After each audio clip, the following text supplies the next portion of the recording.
കർത്താവായ യേശുക്രിസ്തുവിന്റെ നാമത്തിൽ എന്റെ സ്നേഹവന്ദനം. വിശുദ്ധ മത്തായി എഴുതിയ സുവിശേഷം 16-ാം അധ്യായത്തിന്റെ 21 മുതലുള്ള വാക്യങ്ങൾ വായിക്കുന്നു.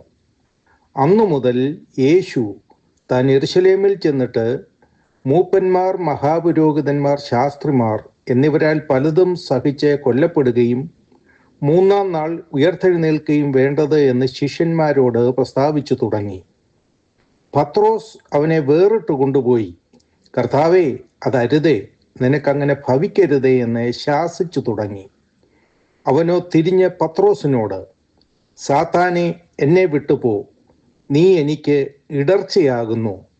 നീ ദൈവത്തിൻ്റെതല്ല മനുഷ്യരുടേതത്രേ കരുതുന്നത് എന്ന് പറഞ്ഞു. ഈ പ്രസംഗങ്ങളോ ഇതിനോട് ചേർന്നുള്ള മറ്റു പ്രസംഗങ്ങളോ നിങ്ങൾക്ക് ലഭിക്കണം എന്ന് താല്പര്യപ്പെടുന്നു എങ്കിൽ 214-278-4052 എന്ന ടെലിഫോൺ നമ്പറിൽ വാട്സപ്പ് മെസ്സേജ് അയക്കുകയോ ടെക്സ്റ്റ് മെസ്സേജ് അയക്കുകയോ ചെയ്താൽ മറ്റു പ്രസംഗങ്ങളും സൗജന്യമായി നിങ്ങൾക്ക് ലഭിക്കത്തക്കവണ്ണമുള്ള ക്രമീകരണങ്ങൾ ചെയ്യുന്നതാണ്. ഇടർച്ചക്കാർ എന്ന ഈ സുവിശേഷ പ്രസംഗം ശ്രദ്ധിക്കുവാൻ നിങ്ങളെ ഹാർദവമായി സ്വാഗതം ചെയ്യുന്നു. അന്നു മുതൽ യേശു താൻ യെരുശലേമിൽ ചെന്നിട്ട് മൂപ്പന്മാർ, മഹാപുരോഹിതന്മാർ, ശാസ്ത്രിമാർ എന്നിവരാൽ പലതും സഹിച്ച് കൊല്ലപ്പെടുകയും 3-ാം നാൾ ഉയർത്തെഴുന്നേൽക്കുകയും വേണ്ടത് എന്ന് ശിഷ്യന്മാരോട് പ്രസ്താവിച്ചു തുടങ്ങി. പത്രോസ് അവനെ വേറിട്ട് കൂട്ടിക്കൊണ്ടുപോയി, കർത്താവേ, അതരുതേ, നിനക്ക് അങ്ങനെ ഭവിക്കരുതേ എന്ന് ശാസിച്ചു തുടങ്ങി. അവനോ തിരിഞ്ഞ പത്രോസിനോട്, സാത്താനെ, എന്നെ വിട്ടുപോ, നീ എനിക്ക് ഇടർച്ചയാകുന്നു. നീ ദൈവത്തിന്റെ എല്ലാ മനുഷ്യരുടേതത്രേ കരുതുന്നത് എന്ന് പറഞ്ഞു. കർത്താവായ യേശുവിന്റെ ഐഹിക ജീവിതകാലത്ത് നടന്ന ഒരു സംഭവത്തെ കുറിച്ചാണ് നാം ഈ ഭാഗത്ത് വായിച്ചത്. ഇതും ഫിലിപ്പിന്റെ കൈസരുടെ പ്രദേശത്ത് വെച്ച് തന്നെ സംഭവിച്ചതാണ്. യേശു ജീവനുള്ള ദൈവത്തിന്റെ പുത്രനായ ക്രിസ്തുവാണ് എന്ന് പത്രോസ് ഏറ്റുപറഞ്ഞു. നീ പത്രോസാകുന്നു, ഈ പാറമേൽ ഞാൻ എന്റെ സഭയെ പണിയും, പാതാള ഗോപുരങ്ങൾ അതിനെ ജയിക്കയില്ല. സ്വർഗരാജ്യത്തിന്റെ താക്കോൽ ഞാൻ നിനക്ക് തരുന്നു. നീ ഭൂമിയിൽ കെട്ടുന്നതൊക്കെയും സ്വർഗത്തിൽ കെട്ടപ്പെട്ടിരിക്കുന്നു, നീ ഭൂമിയിൽ അഴിക്കുന്നതൊക്കെയും സ്വർഗത്തിലും അഴിഞ്ഞിരിക്കുമെന്ന് കർത്താവ് പറഞ്ഞു. ഈ സംഭവങ്ങളെല്ലാം കഴിഞ്ഞതിന് തൊട്ടുപുറകെ നടക്കുന്ന കാര്യമാണ് ഇവിടെ വായിച്ചത്. യേശു ജീവനുള്ള ദൈവത്തിന്റെ പുത്രനായ ക്രിസ്തുവാണ്, അതായത് മിശിഹായാണ് എന്ന വസ്തുത അതുവരെയും പുറത്തു വന്നിരുന്നില്ല. എന്നാൽ ദൈവം ആ കാര്യം പത്രോസിന് വെളിപ്പെടുത്തി കൊടുക്കുകയും പത്രോസ് മറ്റുള്ളവർ കേൾക്കെ അത് പറയുകയും ചെയ്തു കഴിഞ്ഞിരിക്കുന്നു. ഇനിയും അത് രഹസ്യമാക്കി വെക്കാൻ പാടില്ല. എന്നാൽ ഇവിടെ ഒരു പ്രശ്നമുണ്ട്.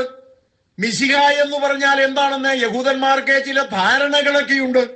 മിശിഹ എന്ന് പറയുന്നത് ദാവീദിന്റെ സിംഹാസനത്തിൽ ഇരുന്നു കൊണ്ട് ഇസ്രായേൽ ജനങ്ങളെ ഭരിക്കുന്ന രാജാവാണ്.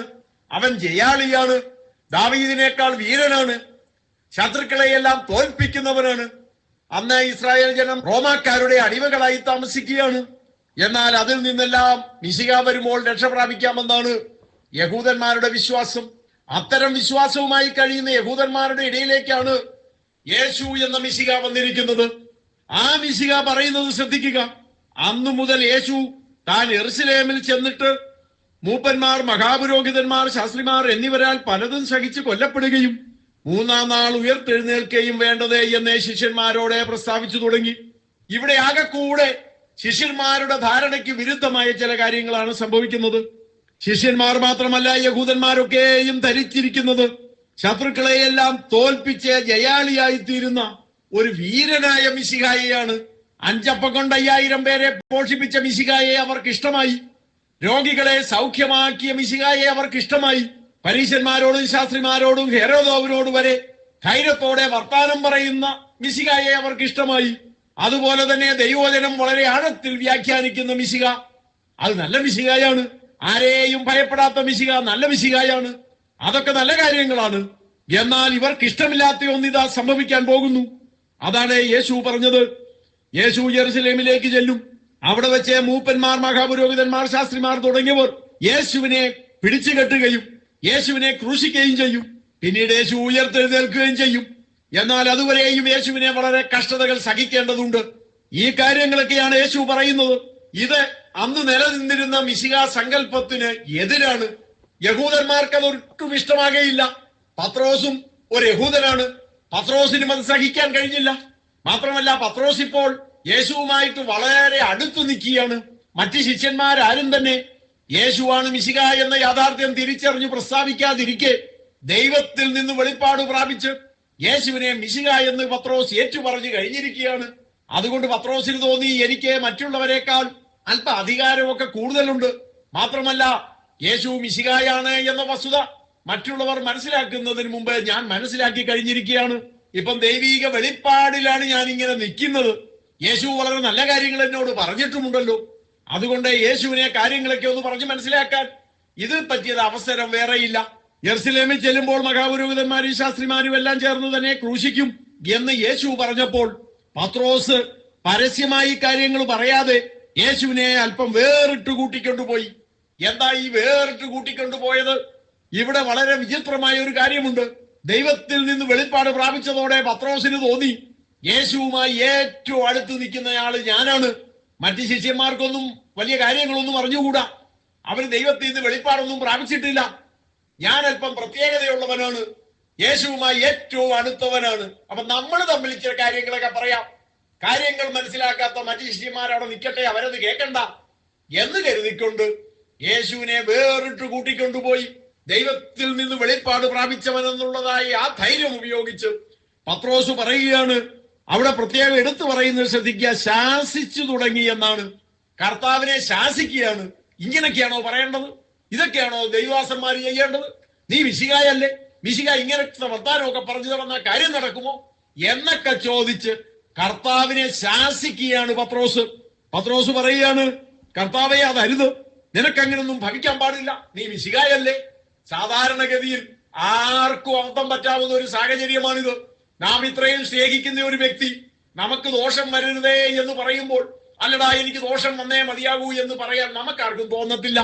അങ്ങനെ പത്രോസ് കർത്താവിനെ കൂട്ടിക്കൊണ്ടുപോയി അതൊന്നും സംഭവിക്കരുതേ എന്ന് പറഞ്ഞപ്പോൾ, നമ്മെ പോലെ ഒരുവനായിരുന്നു കർത്താവെങ്കിൽ പത്രോസിന്റെ വാക്കുകൾ മുഖവിലക്കെടുക്കുകയും പത്രോസെ ഓക്കെ നീ പറഞ്ഞ പോലെ കാര്യങ്ങളൊക്കെ ചെയ്യാം എന്ന് പറയുകയും ചെയ്യുമായിരുന്നു. എന്നാൽ കർത്താവിന് വിവേചനപരമുണ്ടായിരുന്നു.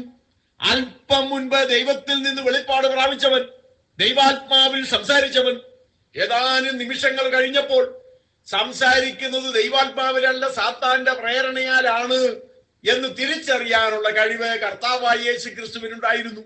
അതുകൊണ്ട് പത്രോസിന്റെ ഈ വാക്കുകൾ കേട്ടപ്പോൾ കർത്താവ് തിരിഞ്ഞ് അവനോട് പറഞ്ഞു, സാത്താനെ എന്നെ വിട്ടുപോ, നീ എനിക്ക് ഇടർച്ചയാകുന്നു, നീ ദൈവത്തിൻ്റെതല്ല മനുഷ്യരുടേത് എത്ര കരുതുന്നത് എന്ന് പറഞ്ഞു.